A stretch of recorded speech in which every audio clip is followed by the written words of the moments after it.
G'day, this is Captain Noob, and this is the Creation Club Steel Sword out of the Skyrim weapon / armor pack. And right off the bat here, with no upgrades, that's doing 431 damage, which is pretty damn good. We're using the machete animation, so they do attack fairly slow, but still, that's a lot of damage. Anyways, we can change this blade to a sharp blade, an electrified blade, or a nuclear blade, which will... Oh, that's a lot of radiation damage. Situationally good against humans. We're fighting gunners to start off, so yeah, that's also a good thing to do. Unfortunately, it doesn't add a stun effect to the electrified blade, although I do like how the sort of modern sort of modifications to this sort of juxtapose this whole classic looking steel sword weapon. But yeah, okay, nuclear blade is the way to go, apparently. And we've got the Furious effect because this thing actually came with a Furious effect, which is going to be good for hitting people over and over again for better damage.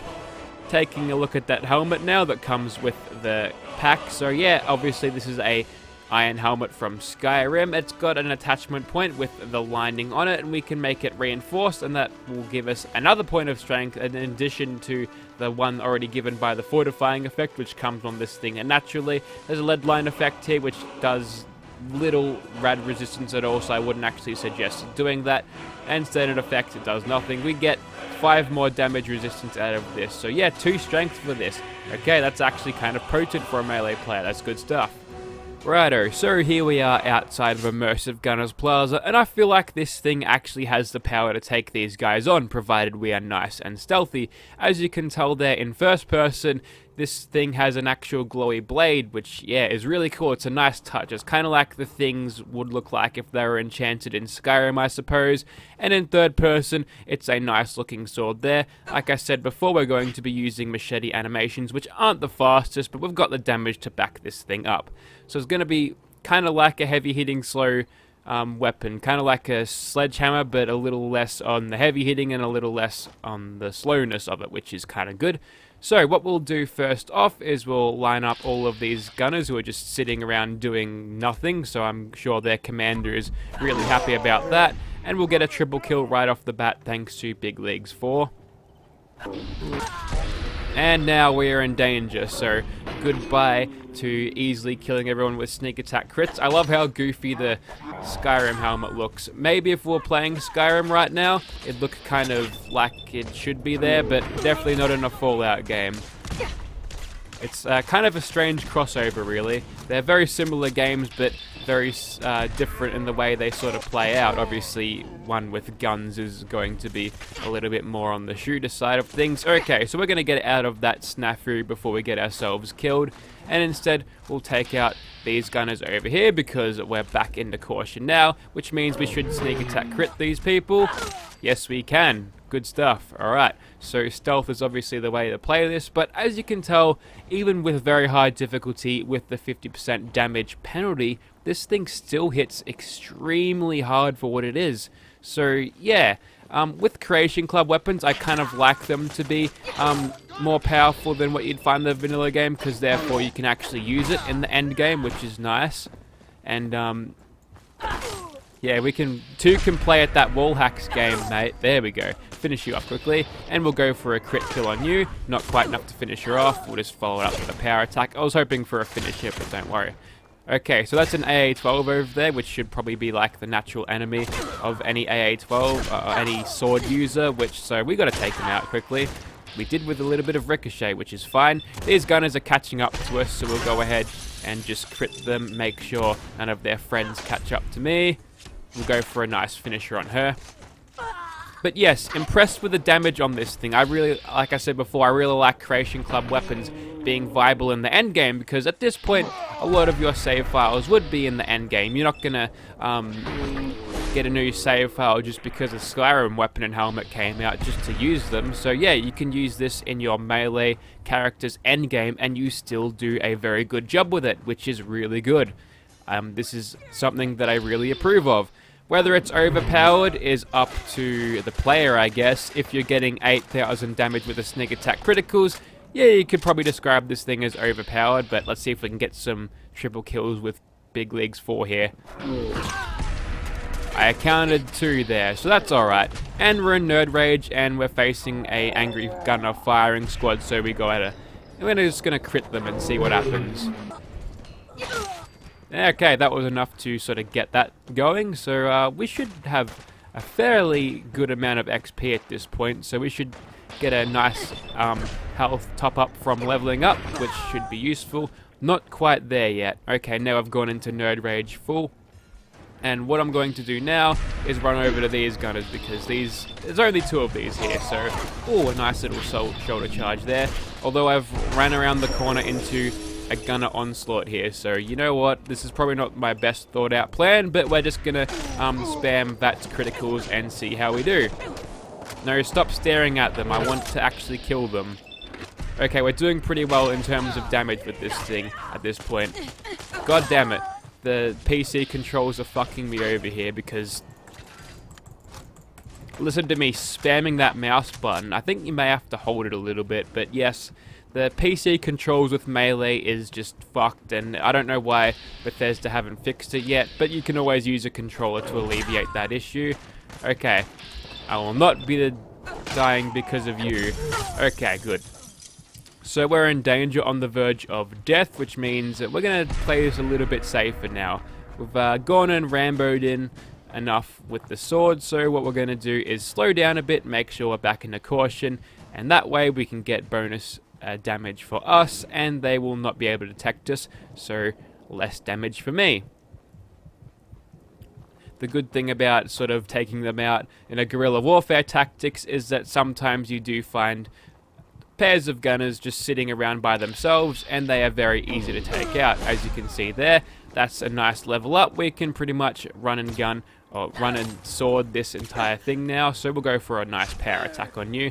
I like pressing Alt instead of clicking the mouse button sometimes, because as soon as you press Alt, you go for that power attack.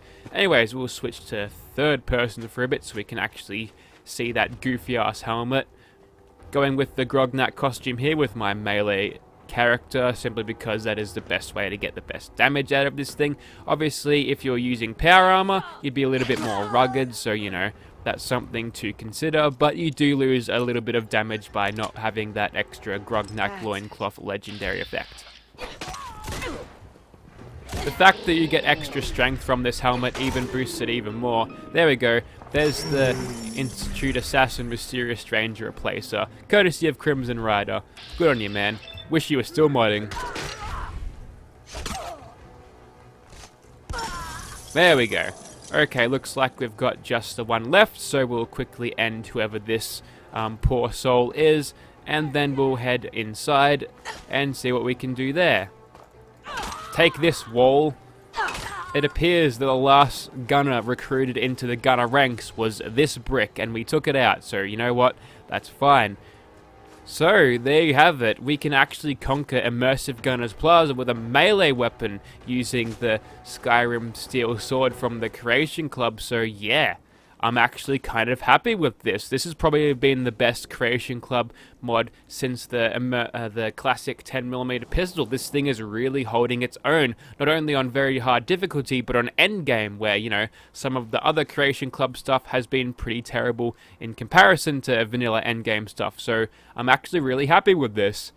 Skyrim is an okay game. I kind of like it, but that's not really enough to make me want to buy this outright, other than for testing it for your amusement. We'll move on to the interior now. Actually, you know what? Scratch that. I'll be fighting the gunners in Gunner's Plaza the same way I was fighting them outside, and you've already seen how this thing can perform against human foes with that extra radiation damage you'll do yourself. Very good. Those legendary dudes can't mutate when their when half of their bloody health bar is disintegrated by the radiation, so that's kind of nice. So what we'll do instead is we'll test this thing on a giant ass monster over there, and we'll use some VATS sneak attack criticals and actual VATS criticals along with that.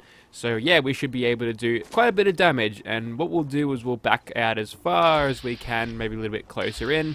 Yep, looks like Swan isn't aggroed today for some reason. Well, he's going to regret that. 21,000 damage, even more that time. Thank you, the Furious Effect, giving us plus 15%. And I'm pretty sure I saw 24, maybe something like that. But yep, there you go. We've just three-shotted Swan with 3 criticals, but you know what, we got some back along the way, so there you go. That just kind of goes to show how powerful melee weapons can be if you've got a sneak attack build with it. I'm wondering whether this thing will be possible, like sneak attack critting everything to kill stuff fast will be possible in Fallout 76, I don't know. But yeah, as you can tell, this thing can do pretty well. Now I'm going to test this thing without all of the fancy sort of sneak attack criticals, see if it can actually hold up. So we'll go and find something, I don't know, a little bit weaker and see how we go. Righto, no sneak attack criticals this time, but I'll go ahead and use that to close the gap because, yeah, sometimes it's a little bit hard approaching this particular boss. So this is the one I made kind of ages ago as a sort of extra thing to go along with my companion mod, just a boss to fight. So if you particularly hate my channel, you can beat up my character that I play as. Same as Captain Bridget. Also, we actually got her with a little bit of ricochet there. Okay, that was cheap. We're going to try that again. Radio, round 2. Hopefully this time we won't end it cheaply with a little bit of ricochet. So, no sneaking. We'll just wait for the synth to come up nice and close. And then we'll get it with VATS. Look out. One shot took that much out of my health bar. That's crazy. Okay, enough talking. Let's fight. There we go. We'll just go ahead and get some criticals there. And even without the sneak attack criticals, we got enough damage on that target. 1400 damage per critical, which was great. That's probably even more than what you get because this particular NPC is several levels higher than me, so she'll get a little bit of extra damage resistance along with that. And the spoils of war are mine. Thank you for that, stupid synth. Righto. Also, where's the synth rep? Oh wait, that didn't have the synth component on them. Oh god, what have I done?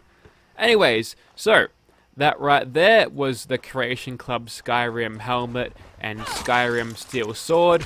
I'll beat up this crabby dude and then we can bring on the sunlight so you can have a look at this thing a little bit better. Will you stop hitting me, you bastard? You get a crit.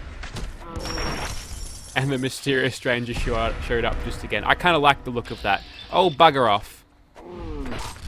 It would have been funnier if that was actually a bug, but no, it's a lobster. Although they formed a neat pile of dead stuff, which was nice. Anyways.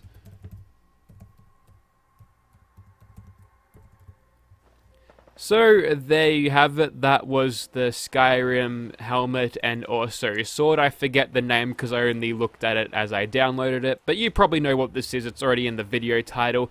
Solid stuff here. You get good stat bonuses out of the helmet. Whoops, I accidentally clicked the button and something's happening over there. Some shit's going down, but I don't want to get involved in that.